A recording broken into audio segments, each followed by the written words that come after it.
Bienvenidos una vez más a este nuevo episodio de este podcast hablando más acerca del alcoholismo y ayudando al alcohólico.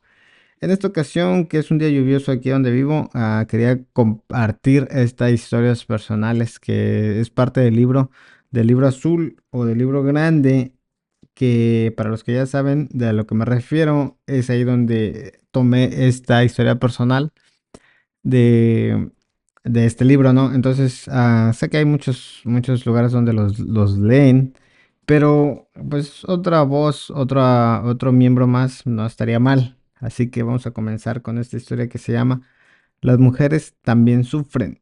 Y comenzamos.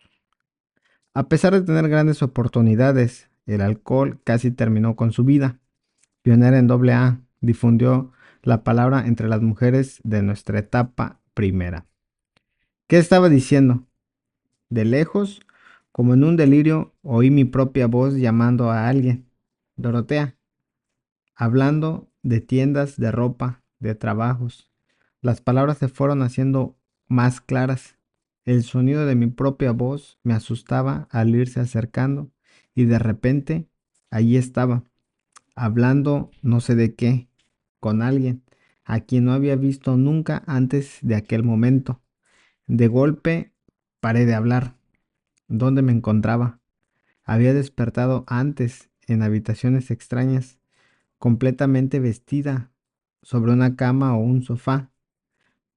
Había despertado en mi propia habitación, dentro o, o sobre mi propia cama, sin saber qué hora era del día, con miedo a preguntar. Pero esto era diferente. Esta vez parecía estar ya despierta, sentada, derecha, en una silla grande y cómoda, en el medio de una animada conversación con una mujer joven que no parecía extrañarse de la situación. Ella estaba charlando, cómoda y agradablemente. Aterrorizada miré a mi alrededor. Estaba en una habitación grande, oscura y amueblada de una manera bastante pobre, la sala de estar de un apartamento en el sótano de la casa. Escalofríos empezaron a recorrer mi espalda, me empezaron a castañar los dientes, mis manos empezaron a temblar y las metí debajo de mí para evitar que se salieran volando. Mi miedo era real, pero no era responsable de esas violentas reacciones. Yo sabía muy bien lo que era. Un trago lo arreglaría todo. Debía de haber pasado mucho tiempo desde mi última copa, pero no me atreví a pedirle una a esta extraña. Tengo que salir de aquí. De cualquier forma, tengo que salir de aquí antes de que se descubra mi abismal ignorancia de cómo llegué aquí y ella se dé cuenta de que yo estoy totalmente loca. Estaba loca. Debía de estarlo. Los temblores empeoraron y yo miré mi reloj, las 6 en punto. La última vez que recuerdo mirar la hora era la 1. Había estado sentada cómodamente en una especie de restaurante con Rita, bebiendo mi sexto martini y esperando que el camarero se olvidara de nuestra comida, o por lo menos lo suficiente como para tomarme un par de ellos más. Me había tomado solo dos con ella, pero había conseguido tomarme cuatro en los 15 minutos que la estuve esperando, y naturalmente los incontados tragos de la botella, según me la me levantaba dolorosamente y me vestía de manera lenta y espasmódica. De hecho, a la 1 me encontraba muy bien, sin dolor alguno. ¿Qué podía haber pasado? Aquello ocurrió en el centro de Nueva York, en la ruidosa calle 42. Esto era obviamente una tranquila zona residencial. ¿Por qué me había traído aquí Dorotea? ¿Quién era esta mujer? ¿Cómo la había conocido? No tenía respuestas y no osaba preguntar. Ella no daba señal de que nada estuviera mal. Pero, ¿qué había estado haciendo en esas 5 horas perdidas? Mi cerebro daba vueltas. Podía haber hecho cosas terribles y ni siquiera lo sabía. De alguna forma salí de allí y caminé 5 manzanas. No había ningún bar a la vista, pero encontré la estación del metro. El nombre no me era familiar y me tuve que preguntar y tuve que preguntar por la línea de Gran Central. Me llevó 3 cuartos de hora y 2 transbordos para llegar ahí, de vuelta en mi punto de partida. Había estado a las remotas zonas de Brooklyn. Esa noche me puse muy borracha, lo cual era normal, pero recordé todo lo que era muy extraño. Me acordé de estar en lo que mi hermana me aseguró era mi proceso de todas las noches, de tratar de buscar el nombre de Willie Seabrook en la guía de teléfonos. Recordé mi firme decisión de encontrarle y pedirle que me ayudara a encontrar en esa casa de recuperación de la que me había escrito. Recordé que aseguraba que iba a hacer algo al respecto, que no podía seguir. Recordé el haber mirado con ansia a la ventana como una solución más fácil y me estremecía con el recuerdo de esa otra ventana. 3 años antes y los 6 agonizantes meses en una sala de un hospital de Londres. Recordé cuando llenaba de ginebra la botella de agua oxigenada para que guardaba en mi armario de las medicinas en caso de que mi hermana descubriera la que escondía debajo del colchón. Y recordé el pavoroso horror de aquella interminable noche en que dormía a ratos y me desperté goteando sudor frío y temblando con una total desesperación para terminar bebiendo apresuradamente de mi botella y desmayándome de nuevo. Estás loca, estás loca, estás loca. Martillaba mi cerebro en cada rayo de conocimiento para ahogar el estribillo con un trago. Todo siguió así hasta que 2 meses más tarde aterricé en un hospital y empezó mi lucha por la vuelta a la normalidad. Había estado así durante más de un año, 32 años de edad. Cuando miro hacia atrás y veo ese horrible último año de constante beber, me pregunto, ¿cómo pude haber sobrevivido tanto física como mentalmente? Había habido naturalmente periodos en los que existía una clara comprensión de lo que había llegado a ser, acompañada por recuerdos de lo que había sido y de lo que había esperado ser. El contraste era bastante impresionante.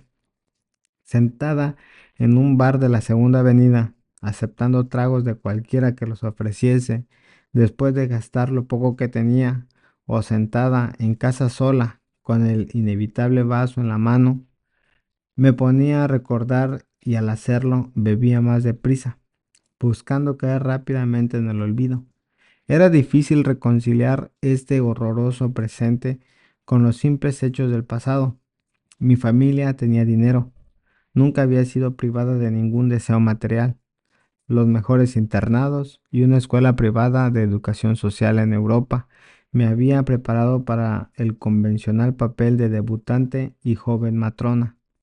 La época en la que crecí, la era de la prohibición inmortalizada por Scott Fitzgerald y Hal Jr. me habían enseñado a ser alegre con los más alegres. Mis propios deseos internos me llevaron a superarles a todos. El año después de mi presentación en la sociedad me casé. Hasta aquel momento todo iba bien, todo de acuerdo al plan indicado como otros tantos miles. Entonces la historia empezó a ser la mía propia. Mi marido era alcohólico. Yo solo sentía desprecio por aquellos que no tenían para la bebida la misma asombrosa capacidad que yo. El resultado era inevitable. Mi divorcio coincidió con la bancarrota de mi padre y me puse a trabajar, deshaciéndome de todo tipo de lealtades y responsabilidades hacia cualquiera que no fuera yo misma. Para mí, el trabajo era un medio para llegar al mismo fin, poder hacer aquello que quisiera. Los siguientes 10 años hice solo eso. Buscando más libertad y emoción, me fui a vivir a ultramar.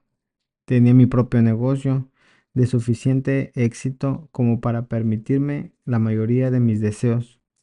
Conocía a toda la gente que quería conocer, veía todos los lugares que quería ver, hacía todas las cosas que quería hacer y era cada vez más desgraciada.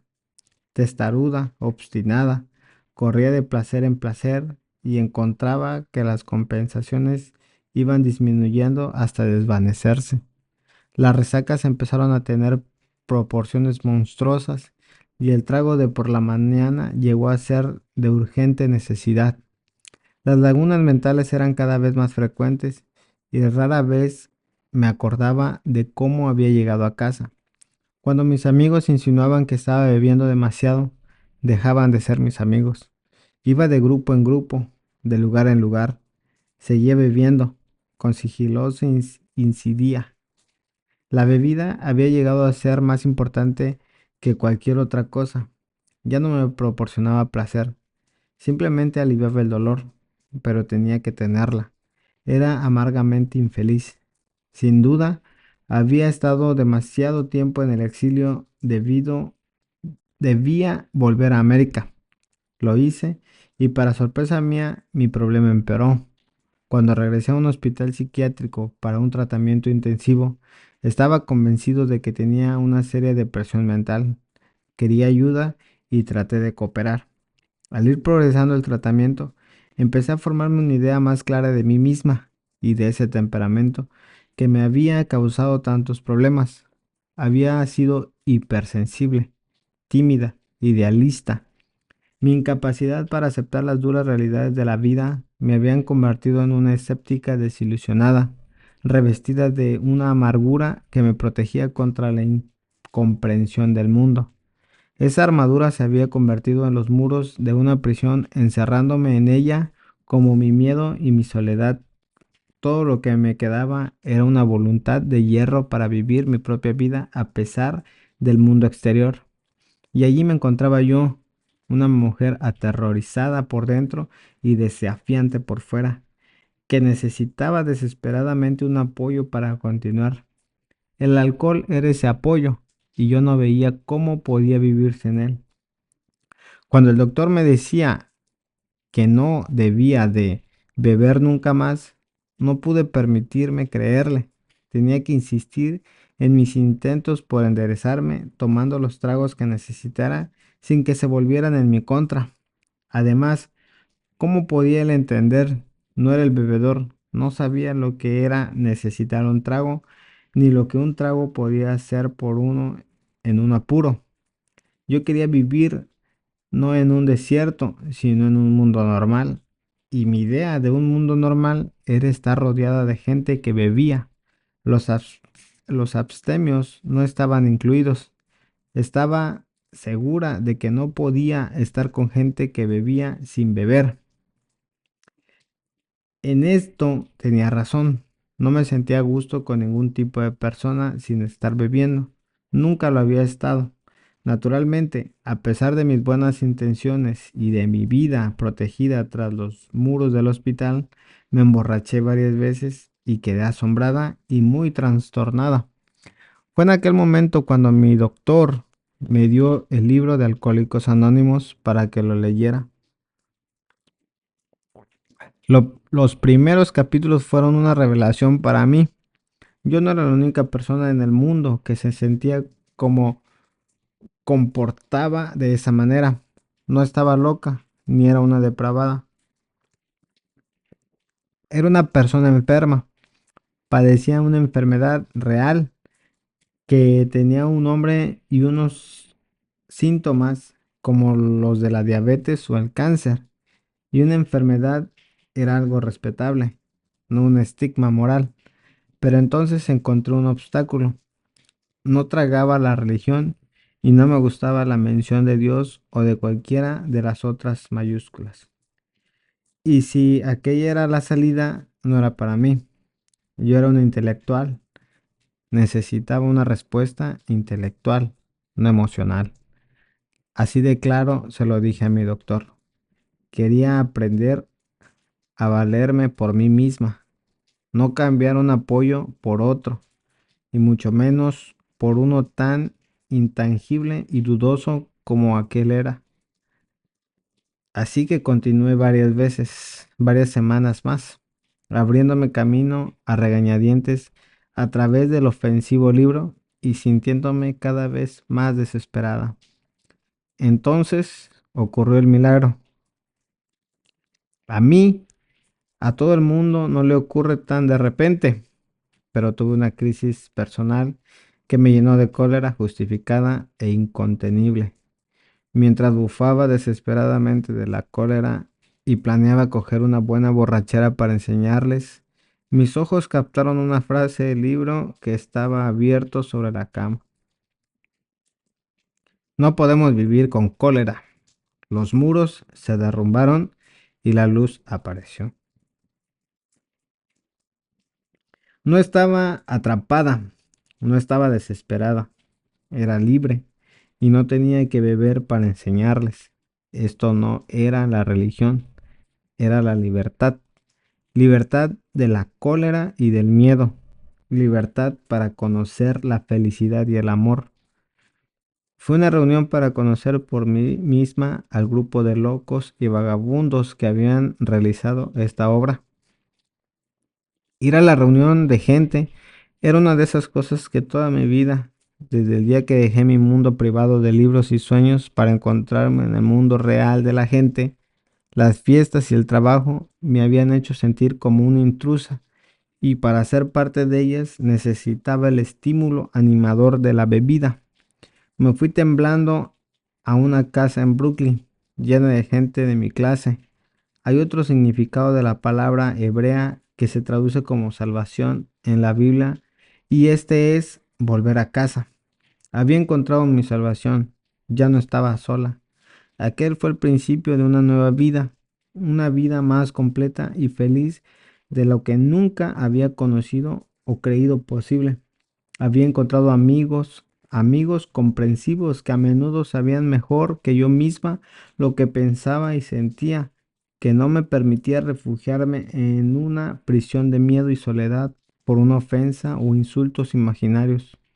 Comentando las cosas con ellos, grandes torrentes de iluminación me mostraban a mí misma cómo en realidad yo era y era como ellos. Todos nosotros teníamos en común cientos de rasgos característicos, de miedos y fobias, gustos y aversiones. De repente pude aceptarme a mí misma con defectos y todo, como yo era. Después de todo, ¿no éramos todos así? Y aceptando, sentí una nueva paz interior y la voluntad y la fuerza para enfrentarme a las características de mi personalidad con las que no había podido vivir. La cosa no paró allí. Ellos sabían lo que hacer con esos abismos negros que bostezaban, listos para tragarme cuando me sentía deprimida o nerviosa. Había un programa concreto, diseñado para asegurarnos a nosotros, los evasivos de siempre, la mayor seguridad interior posible. Según iba poniendo en práctica los 12 pasos, se iba disolviendo la sensación de desastre inminente que me había perseguido durante años. Funcionó. Miembro en activo desde 1939. Al fin me siento un miembro útil de la raza humana. Tengo algo con lo que puedo contribuir a la humanidad, ya que estoy peculiarmente cualificada como compañera de fatigas para prestar ayuda y consuelo a aquellos que han tropezado y caído en este asunto de enfrentarse con la vida. Tengo mi mayor sensación de logro al saber que he tomado parte de la nueva felicidad que han conseguido otros muchos como yo. El hecho de poder trabajar y ganarme la vida de nuevo es importante, pero secundario. Creo que mi fuerza de voluntad, una vez exagerada, ha encontrado su justo lugar, porque puedo decir muchas veces al día, hágase tu voluntad, no la mía, y ser sincera al decirlo. Entonces, señores, eso ha sido la historia tomada del libro azul o del libro grande, como ustedes le quieran llamar. Y me despido por esta ocasión porque aquí está lloviendo y yo estoy disfrutando de una buena taza de café como se hacía en aquellos años. Esperando que ustedes también tomen una taza de café el día de hoy, que disfruten su día y felices 24.